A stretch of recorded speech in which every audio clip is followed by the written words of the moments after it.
Praise the Lord. Palapakan natin ang Panginoon. Sa Diyos po ang lahat ng papuri. Sa Diyos, walang ibang mabuti kundi ang Diyos. Walang ibang dakila kundi ang Diyos. Walang dapat maitaas kundi ang ating Panginoon. Sa Diyos po ang lahat ng papuri. Purihin ng Panginoon. Salamat po sa napagandang introduction, pero ang lahat ay binabalik ko sa kapurihan ng Panginoon. Amen? Praise God. Happy Hearts Day po.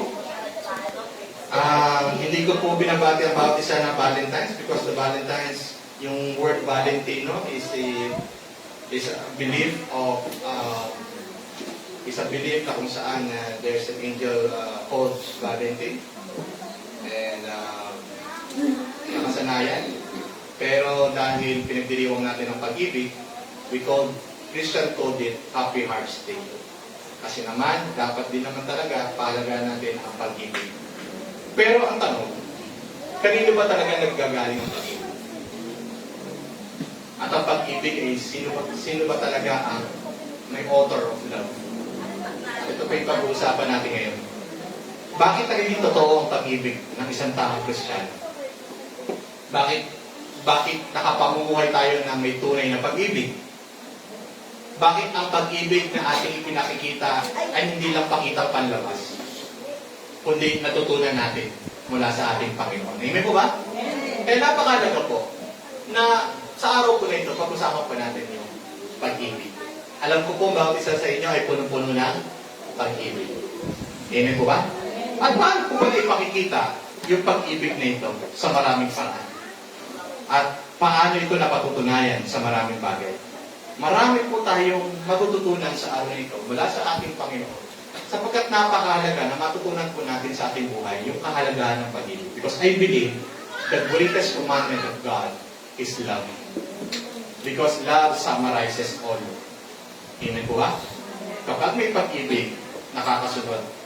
Kasi pag-ibig ang nag-uudyok sa mga tao upang gawin ang mabuti. Tama po ba? That's why love is the greatest commandment. So, today, let us allow the Lord to speak in our lives. Patuloy natin hayaan ang Panginoon mangusap sa ating puso. Sa paano po paraan, let us focus our hearts, our minds, listening the Word of God. And allow the Holy Spirit na pangunahan tayo sa ating pakikinig. No distraction, no other thoughts, kundi hayaan natin na ma-focus talaga ang ating puso, isipan, sa ating Panginoon sa araw na ito. Amen? Tayo po manalangin. Dakilang Ama, salamat po sa pumipili sa amin ng kalakasan, panibagong buhay. Salamat po at muli kami nagkatipon-tipon bilang pagsunod sa iyong kalooban, bilang pagpapahalaga sa iyong sinabi na huwag namin kakaligtaan ang pagkaloon ng pagtitipon. Sapagkat sa magitan nito, dito niyo po kami pinagtitibay at pinalalakas. Aming Diyos, nagpapakumbaba po kami. Kung meron po kami pagkakamali, pagkakasala, patawarin niyo po kami, Panginoon. At nagpapasalamat po kami sa pagpatuloy mong dinadalisay ang aming mga puso sa magitan ng mga salita mo at sa magitan ng Banal na Espiritu nagtutuwid sa amin. Salamat po. Binabago mo, tinutuwid mo ang aming buhay. Panginoon, mangusap ka sa amin. Hayaan niyo po na ang mensahe ngayon patungkol sa pag-ibig ay talaga pong lubos namin maunawaan upang sa aming buhay dito sa lupa, maparangalan ka, malulhati ka, dahil nakapamumuhay kami ng may tunay na pag-ibig sa aming mga puso. Na may tunay na pag-ibig kami sa iyo at sa aming kapwa. Gaya nga po ng salitang aming narinig ngayon. Na love the Lord with all your heart, with all your mind, with all your soul, with all your strength. And to love our neighbor as we love ourselves. Hayaan mo na itong paalala mo sa amin na ito ay labis namin maunawaan upang maging parte ito ng aming buhay sa araw-araw na higit kang mahalin. At ang pag-ibig namin sa iyo ay may pakita namin din sa paano namin iniibig ang lahat ng tao. Salamat po, O Diyos. Ito pong aming dalangin sa pangalan ni Jesus. Amen! Palapakan natin ang Panginoon. Why love is the greatest commandment.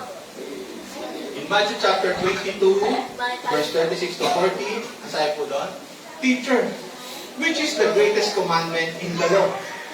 Jesus did not hesitate.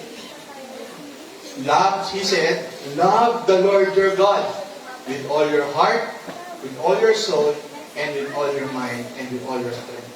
And the second is, like it, love your neighbor as you love yourself. All the law and the prophets hang on these two commandments. So, yung mga propeta at yung kautusan ay patungkol po yan sa pag-ibig. Bakit po? Kasi I believe na kapag may pag-ibig tayo sa Diyos, kung titignan natin yung 10 commandments, yung first commandments patungkol sa Diyos. Ibigin mo ang Diyos. Wala ka dapat maging ibang Diyos-Diyosan. Patungkol sa Diyos. Pagdating po ng pababa, patungkol naman sa kapwa, huwag kang magnanakaw, huwag kang magsisinungaling, huwag kang niya, di ba? So nakita natin una, pag-ibig sa Diyos, pangalawa, pag-ibig sa kapwa. So yung 10 commandments, it's summarized into 2. Love the Lord your God, and love your neighbor as you love yourself. Bakit? Kung mahal mo ang Diyos, iibigin mo ang Diyos, wala kang ibang sasambay kundi siya. Kung mahal mo ang kapwa mo, hindi ka gagawa ng masama sa iyong kapwa. So that's why, ang 10 commandments summarizes into 2 commandments. Kaya ang sinusunod po natin ngayon, the greatest commandment is love. Sabi mo sa atin mo, the greatest commandment is love. Love the Lord your God and love your neighbor. Amen po ba? So, why did God say that love is the greatest commandment of all? Bakit nga po sinabi ng Panginoon to? Hindi ang prayer, hindi ang fasting, hindi ang sacrifice, kundi love ang greatest commandment. Why love stands above everything else? Bakit po kaya mas nangingibabaw sa kautusan ng Diyos ang pag-ibig? And are you excited to hear the message of the Lord? Bakit kaya greatest commandment ang pag-ibig?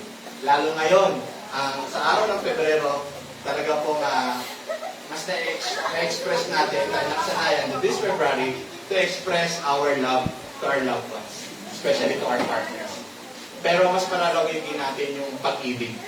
Hindi dapat nakikisabay lang tayo sa uso, kundi talaga nauunawaan natin yung pag-ibig na tinuturo ng Panginoon. Amen po ba? Praise God. So bakit kaya, why love stands above everything else? Bakit mas nangingibabaw ito? Bakit mas nangunguna ito? Because number 1, love is the very nature of God. Ang kalikasan ng Diyos ay pag-ibig. Siya mismo ay pag-ibig. The Bible does not say God has love. Kundi sinabi ng Bible, God is love. So mismo, ang kalikasan ng Diyos ay pag-ibig. Siya mismo ang pag-ibig. Ang pag-ibig ay ang Diyos. So kung ito ay nature ng Diyos, at kinikilala natin ng Diyos, dapat po, kilalanin natin kung siya'y pag-ibig, mamuhay tayo sa pag-ibig. Amin ko ba? Because love is the very nature of God. Ang sino bang hindi marunong magmahal ng tama, ang sino bang hindi marunong umibig, ay hindi kumikilala sa Diyos. Because in 1 John chapter 4 verse 8, whoever, basahin po natin, whoever does not love, does not know God, because God is love. Hello? Ang sino man daw pong hindi umiibig, hindi tunay nakakakilala sa Diyos dahil ang Diyos ay pag-ibig. Maliwanag po? Kaya pag pinaiiral natin ang pag-ibig, pag pinaghahali natin ang pag-ibig, pinapatunayan lang natin kasi na tayo ay kumikilala sa Diyos. Because ang Diyos ay pag-ibig. Amen po? Love is not just something God commands. It is who He is. Hindi lang po ito inuutos ng Panginoon. Siya mismo ay pag-ibig. Amen po ba? Siya ay pag-ibig. Imagine, kung siya mismo ay pag-ibig, hindi mauunawaan natin na hindi pwede tayo hindi magmahal. Dahil na tayo kumikilala sa Diyos, na Diyos na pag-ibig, dapat po, tayo mga kumikilala sa Kanya, ay ating pong kinikilala ang katangi at kalikasan ng ating Diyos. Kung siya'y pag-ibig, tayo rin dapat ay merong pag-ibig. Simple as that. Kinikilala natin ng Diyos eh. Kung kinikilala mo ba ang isang tao, ikaw ba ay lalabag sa bagay na alam mong hindi patungkol sa kanya o hindi niya kalakuban? Hindi. Di ba po? Kung ano siya, yun po ang iyong susundin. Yun ang may halimbawa mo dahil kinikilala mo siya. Amen po ba? So, because love is the very nature of God, therefore, love must be our nature as believer of God. Amen po? Because God is love, love is the highest command. Wala nang ibang masihigit pa sa kautosan ng Diyos, kundi ang umibig, kundi ang pag-ibig. Bakit? Kung ito sa pag-ibig, natural lamang na ang pinakamahalagang utos niya ay magmahal. Simple as that. Highest command. Why? Again, sabi ng 10 Commandments, di ba? Wala kang ibang sasabihin, wala kang ibang paglilingkuran, ibigin mo ang Diyos, di ba? Huwag kang, di ba? So, patungkol po na pagmamahal mo sa Diyos. Kasi kung mahal mo ang Diyos, no? Siya lamang ang iyong pahalagahan. Siya po ay iyong kikilalanin, siya po ay iyong igagalang. Amin po ba? Because there is love. Kaya sabi ng Diyos, love the Lord your God above all. Wala nang iba pa. Kasi God is love. Second, love your neighbor as you love yourself. Because if we know God, we will reflect love. Kung kinikilala natin ang Diyos, nagre-reflect sa atin ang pag-ibig. Because in 1 John chapter 4 verse 7, everyone who loves has been born of God and knows God. Ang sino doon nagmamahal ay pinanganak sa Diyos at kinikilala sa Diyos. Ikaw ba ay born again? Ikaw ba ay pinanganak sa Diyos? Born again? Pinanganak mo ng muli? Na nakakilala na ngayon sa Panginoon? So therefore, nagre-reflect na sa atin ang pag-ibig because the God that we honor, the God that we believe is the God of love. Because God is love. Maliwanag po yan. Kaya, ang pag-ibig ay hindi lang utos ng Diyos. Tanda po niya, ang pag-ibig ay hindi lang utos ng Diyos. Ito ang kanyang kalikasan.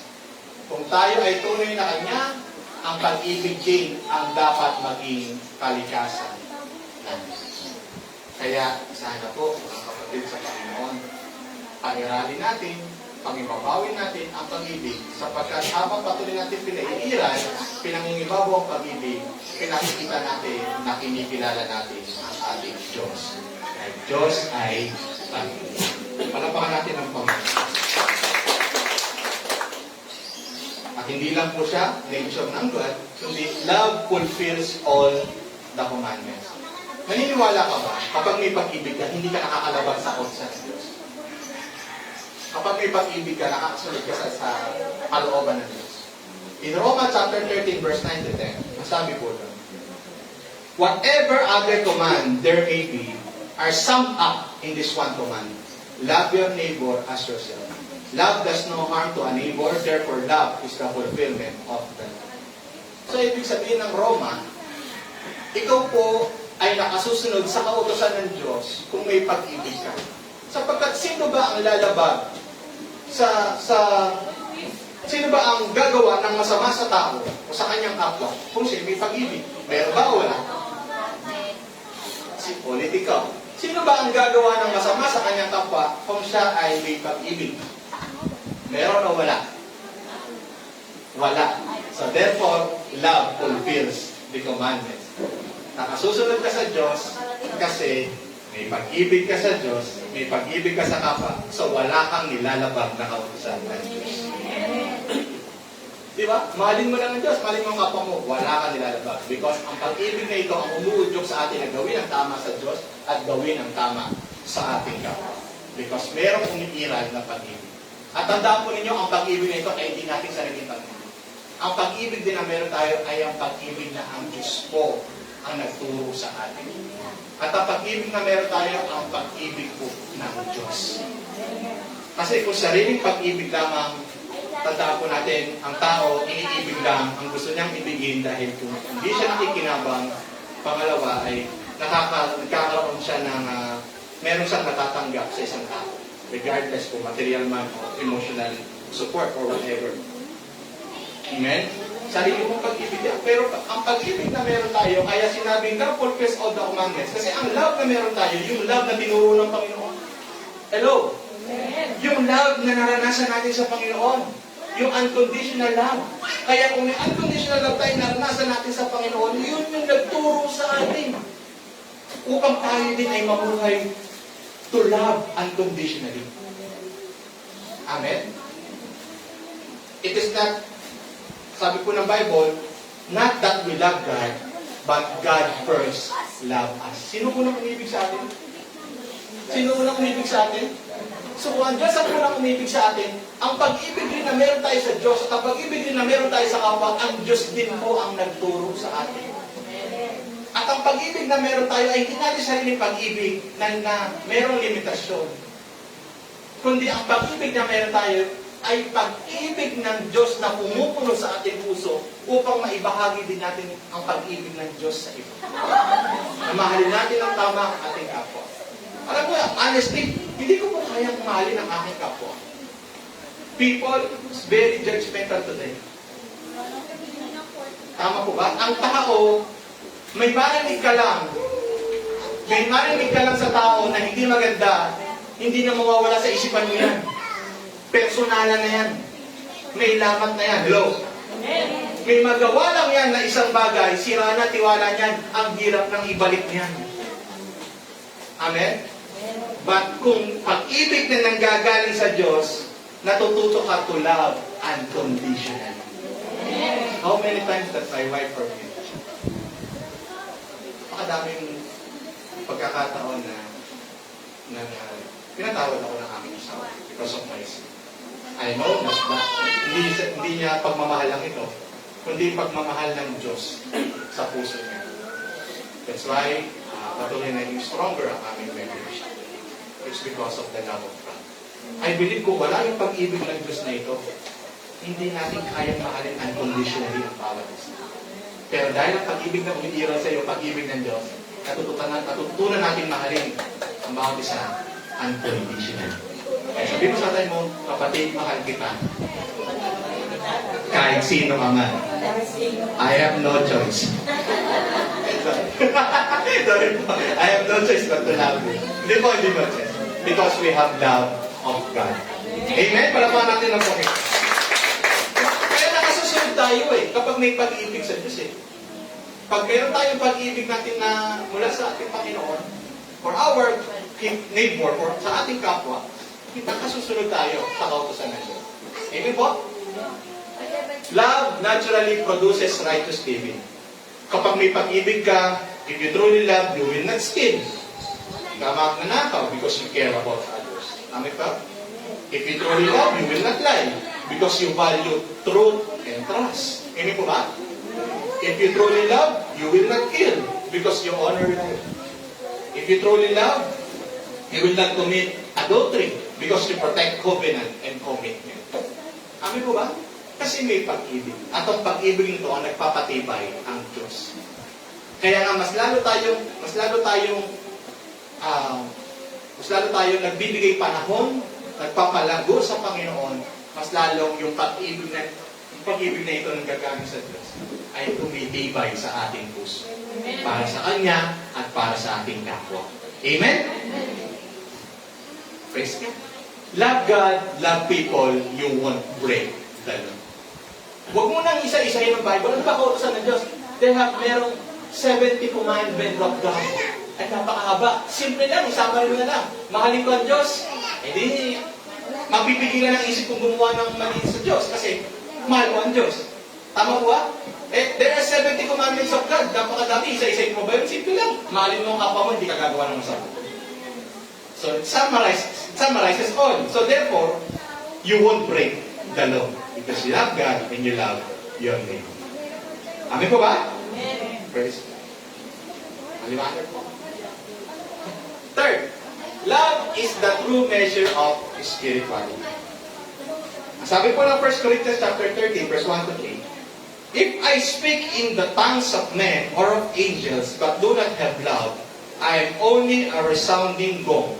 If I have faith that can move mountains, but do not have love, I am nothing. Ano ibig sabihin niya nito? Nakakapagpahayag man ako, nakakapag-preach man ako powerfully. Nakakapag-prophesy man ako sa tao. Nakakapagbigay ba ako generously? Kahit na nagagawa akong mangaral, nagagawa akong magpahayag, nagagawa akong magbigay ng malaki, kung wala naman akong pag-ibig, without love, God says, everything amounts to nothing. Walang halaga, walang kabuluhan ang lahat ng ating ginagawa without love. Amin po ba? Kahit anong gawin mo, hindi naman mahalaga sa Diyos kung malakas ka mag-preach, kung magaling ka magpaliwanag. Hindi naman mahalaga sa Diyos. Hindi naman mahalaga sa Diyos kung kaya mong magsalita sa maraming tao, magpahayag. Hindi sa kakayanan mo. Hindi naman titignan ng Diyos kung gaano makadami magbigay. Kundi kung paano mo ginagawa lahat ng bagay ng may pag-ibig. Amen po? Kaya ginagawa natin ang paglilingkod na ito ng may pag-ibig. Kasi ang mahalaga sa lahat, ginagawa natin ang lahat ng bagay ng may pag-ibig sa Diyos at pag-ibig sa kapwa. Palapakan natin ang Panginoon. Then, in God's eyes, love is the evidence of maturity. Bakit po daw kapag may pag-ibig ka, nagiging matured ka? Bakit? Because in 1 Corinthians chapter 13, verse 4 to 7, di ba sabi doon, love is patient, love is kind. So, pag may pag-ibig ka, mapagpasensya ka. Hello? Ano pa naman yan, deeply? Mapagpasensya ka. Love is kind. Mapagpasensya ka. Pinipili mo kabaitan, kapulihan. Because it is the foundation of love. Amen po ba? Dahil may pag-ibig ka, selfless ka. Hindi ka makasarili. Hindi ka it does not envy, it does not boast, or act in pride. Hindi ka mayabang, hindi ka mapagmataas, selfless ka because may love ka. So therefore, naging evidence siya na tunay kang nagmamature sa iyong buhay spiritual dahil natututunan mong mamuhay nadadala ang pag-ibig ng Diyos. Amen po ba? Love, it is not rude or self-seeking. Respectful ka. Hindi laging ikaw, hindi laging nakatayo ka sa sarili mo. Dapat ako ang tama, ako dapat ang pakinggan nyo. Ako dapat lagi. No, you are respectful. Why? Because love is not rude or self-seeking. Hindi laging ikaw. Ang mas mahalaga sa iyo, nare-respeto mo ang lahat ng tao. Why? Kasi namumuhay ka, dala-dala ang pag-ibig ng Diyos. Kaya naging matured ka, tama mo ba? Ano ba? Love is forgiving. Love, it is not easily angered and keeps no record of wrong. Kapag daw may pag-ibig ka, forgiving ka. Hello? Kasi hindi ka nagtatanim ng galit. Amen po ba? Hindi ka nagtatanim ng sama na loob. May pagkakataon ka, dahil matured ka, may pag-ibig ka, ikaw nang namamagitan, ikaw nang nag-aayos. Kasi para sa iyo, walang kapuluhan sa harap ng Diyos na nagtatanim ng galit. Dahil kapayapaan ng Diyos, pag-ibig ng Diyos ang pinahihiran mo sa iyo sa loob. Hindi po ba? So, nagmamatured ka. So, love is the evidence of spiritual maturity. Sabi, love does not delight in evil but rejoices with the truth. Kapag may pag-ibig ka, hindi ka natutuwa sa gawa ng masama, hindi ka rin natutuwa na may masamang nangyayari sa iyong kapwa. Amin ko ba? Sana makidlatan siya. Uy, huwag ka masabi ng ganyan. Huwag ka masabi ng ganyan. Curse yan.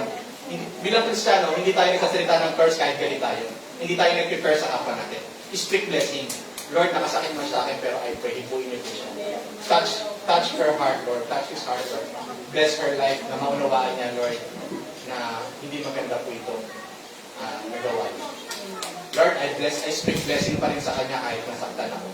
Hindi po ako magsasalita ng curse against him or her. Why? Hindi ka tinawag ng Diyos para magsabi ng evil. Hindi ka na tinawag ng Diyos para mag-curse kasi Kristiyano ka, anak ka ng Diyos. Tinawag ka ng Diyos to speak love and to speak God's blessing to other people. Kaya kahit nakasakit sa aming tao, Lord, I pray for him. Bless him, Lord. Open his heart. Na maunawa po niya na masama po yung ganung gawa. Amen po ba? Nagkasala ka ba kung nagsalita ka ng blessing sa tao kahit na may ginawa masama tayo? No. Nalugod pa ang Diyos. Dahil despite ng ginawa sa iyo, you speak love and you speak blessing to this people, to this person. Amen po ba? Kaya do not use your mouth cursing people kahit galit ka.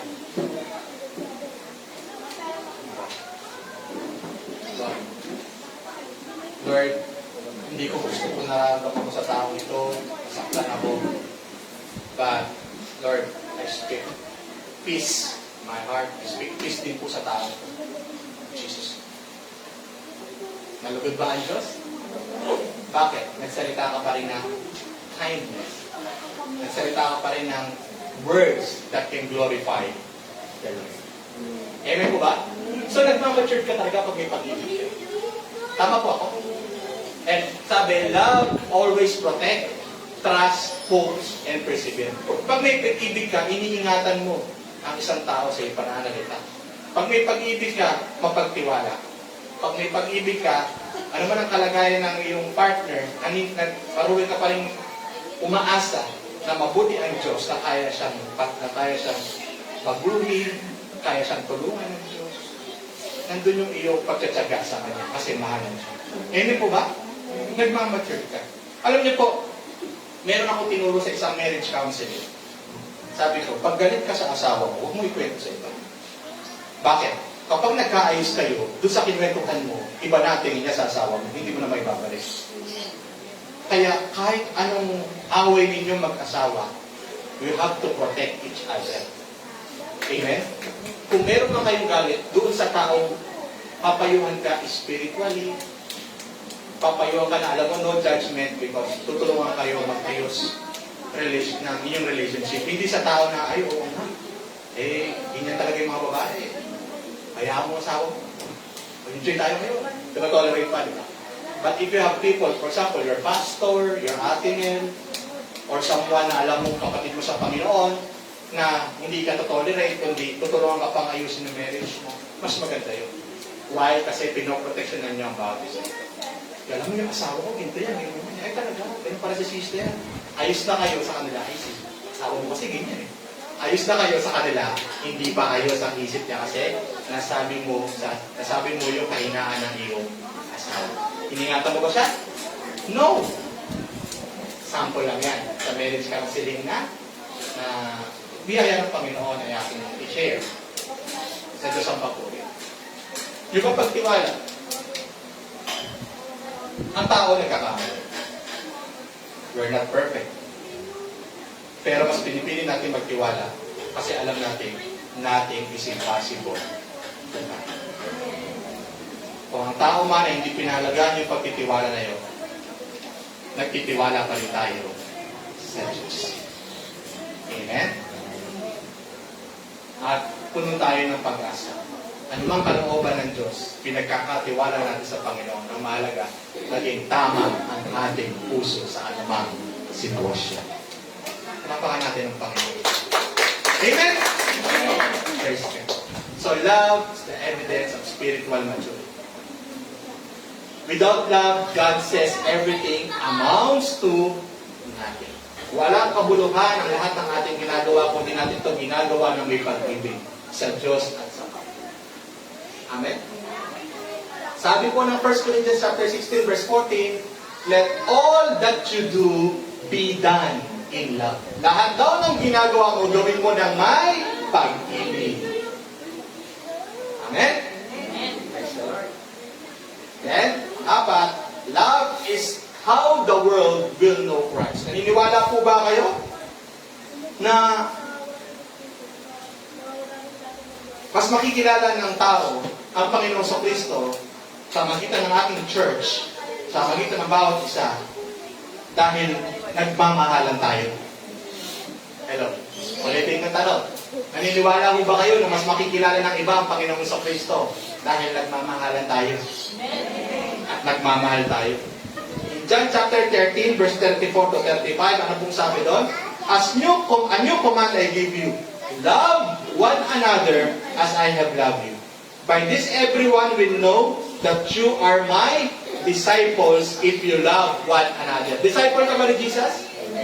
Paano ka lang naging disciple ni Jesus? If you love, by this everyone will know makikilala ng lahat ng tao na ikay disciple ni Lord if you love one another. So makikitang tayo kay Kristo kung paano tayo nagmamahal sa Diyos at paano tayo nagmamahal sa bawat isa bilang magkakapatid sa Panginoon. Mga kapatid, I love you all with the love of the Lord. Kung ako man, kung i-judge man ni Lord ang aking puso, alam niya, I love you all with the love of the Lord. Because this is how others know, at this is how others will prove na talagang tayo kay Lord. Kung makita niya paano tayo nagmamahalan bilang magkakapatid kay Kristo. Amen po? Hindi sinabi ng Panginoon dito na hindi nakikita na tayo kay Kristo kapag napakalaki ng church mo. Pag maliit ang church, ibig sabihin niya na hindi mga anak ng Diyos yan. Ay, hindi ng church, siguro wala ng Diyos. Hindi talaga sila mga anak ng Diyos. Sinilate nila. Ganun po ba yan? Ay, hindi talaga yan mga disciple ni Lord kasi ang pangit ang program nila. Hindi tulad ng program namin. Mabilis o parami. Ganun po ba yan? Ay, siguro hindi talaga yung mga disciple ni Lord. Bakit? Eh kasi, sa church namin maraming mga abilidad eh. Sa church namin dito, talagang tulong-tulungan lang eh. Wala man kami ibang skills, pero dahil nagtatagumpay kami dahil may pagtutulong-tulungan. Tama po ba? So, ganoon po makikita na tayo mga disciple ni Lord, na yung maliit ang church natin, hindi pa ganun ka-establish ang mga, hindi pa ganun talaga ka-bless ang ating mga programs or mga abilities. Walang ibig sabihin, kulang pa tayo ng mga manggagawa. Ibig sabihin mo, hindi tayo disciple ni Jesus? Ibig sabihin po, itong church na ito, hindi mga disciple ni Jesus? No. It's not about the size. It's not about the ability. It is not about our programs. Nakikitang tayo tunay ng mga anak ng Diyos kasi nakikita how we love each other as brother and sisters in Christ. How we unite sa paglilingkod, how we unite sa pananalangin, how we unite sa pagbibigay ng ating buhay sa Panginoon. How we love one another and lifting one another para talagang sama-sama tayong magtagumpay sa ating spiritual journey kay Lord. Amen po ba? How we pray with one another, how we bless one another, how we comfort and how we encourage one another. Ito talaga yung tunay na mga disciple ni Jesus. Nakikita ng mundo na tayo kay Kristo kasi marunong tayo magmahal sa bawat isa bilang nagkakapatid sa Panginoon. Sabihin niyo nga po sa kanya, I love you with the love of the Lord. Amen? Kaya tayo ay disciple ni Jesus. Because our greatest sermon, ang pinakamahalagang sermon, is not what we preach, but how we love. Because love is the language the world understands. Amen? Pag may pag-ibig tayo sa isa't isa, mas nauunawaan tayo bilang church. Hello? Mas pag nakikita ang pag-ibig natin sa Diyos, mas nakikita ang pag-ibig natin sa ating kapwa, mas nakikita na talagang tayo ay isang tunay na church ni Lord. How we love the Lord and how we love each other. That language the world understand is how we love. Amen? Praise God. Next, last but not the least, love is greatest because it never ends. Sabi ng 1 Corinthians 13:13, and now these three remain, faith, hope, and love.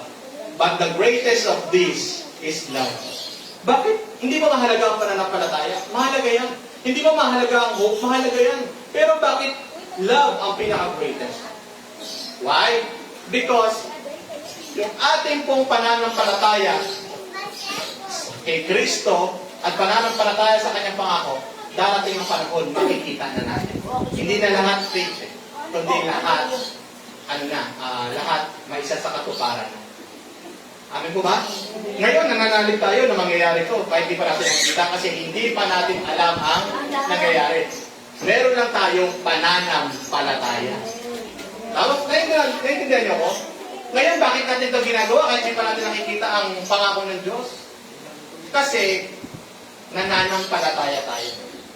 So, nananampalataya tayo, kaya nagpapatuloy tayo, pero hindi pa natin nakikita. But sooner, makikita natin lahat ng promises ni Lord. At ngayon, umaasa tayo na lahat ng mga pinaniniwalaan natin sa Diyos ay magiging totoo. We have hope Pero darating ang panahon, hindi na hope lahat.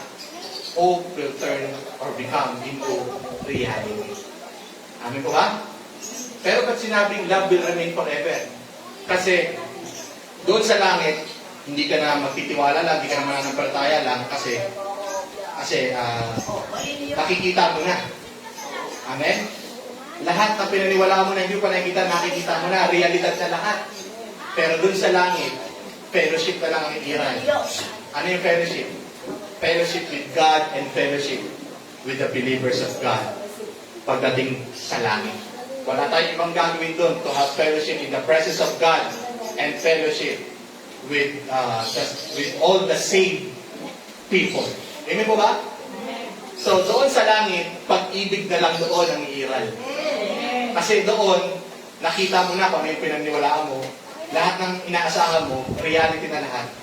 So, doon, katuparan na lahat. So, pag-ibig na ang iral dahil doon, puro fellowship na lang.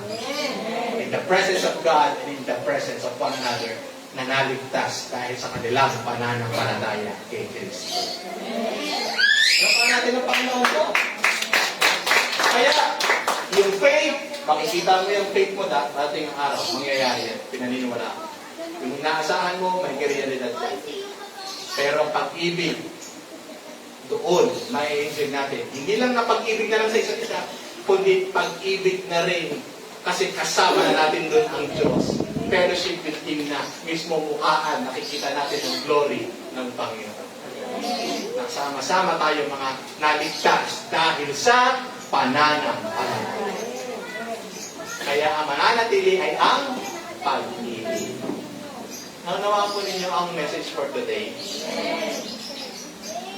Mga kapatid, this is the conclusion. I hope sa maikling mensahe po na ito, mas tumibay sa atin yung pag-ibig ng Diyos sa buhay natin.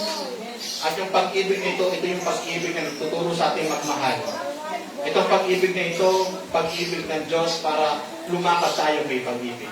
Itong pag-ibig ng Diyos na ito yung pag-ibig na babakunin natin anumang sitwasyon.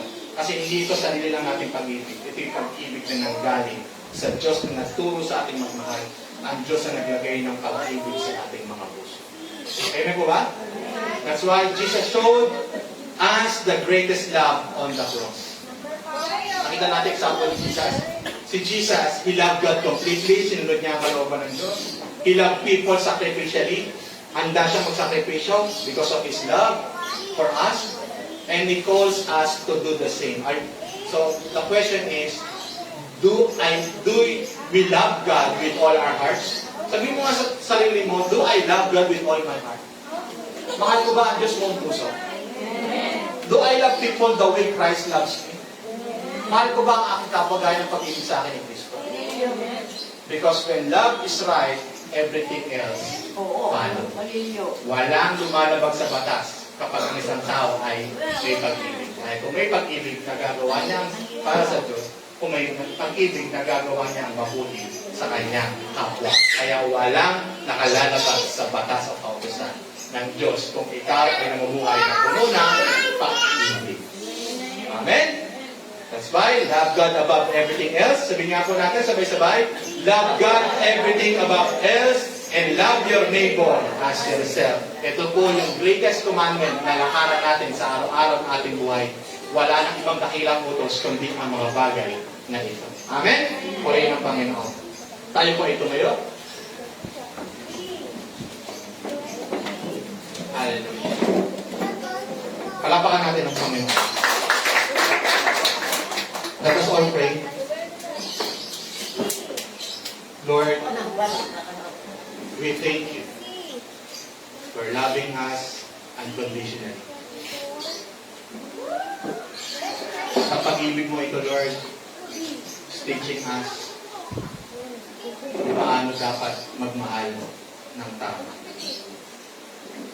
Dalangin po namin, Panginoon, sa araw na ito. Tuloy mo pagtibay ang pag-ibig sa aming puso. Ang pag-ibig mo sa amin. Dahil kung punong-puno kami ng pag-ibig na nagagaling sa iyo, alam po namin, Panginoon, ang pag-ibig na ito ay magre-reflect sa amin. Hindi lang para sa iyo, kundi maibabahagi din namin ang pag-ibig na ito sa aming kapwa. Lord, teach us to love unconditionally. Teach us, Lord, na anumang sitwasyon, Panginoon, mangibabaw sa amin ang pag-ibig. Kung paano kami magmalasakit, kung paano kami magpatawad, kung paano kami rumispeto, kung paano kami nagiging hindi makasarili. Lahat ng mga natutunan naming magandang bagay, bunga ng pag-ibig sa araw na ito, nawa maipakita namin. Dahil ito po ang iyong dakilang utos sa amin. Mahalin ka higit sa ano pong mga bagay at mahalin namin ang aming kapwa gaya ng pag-ibig namin sa aming sarili.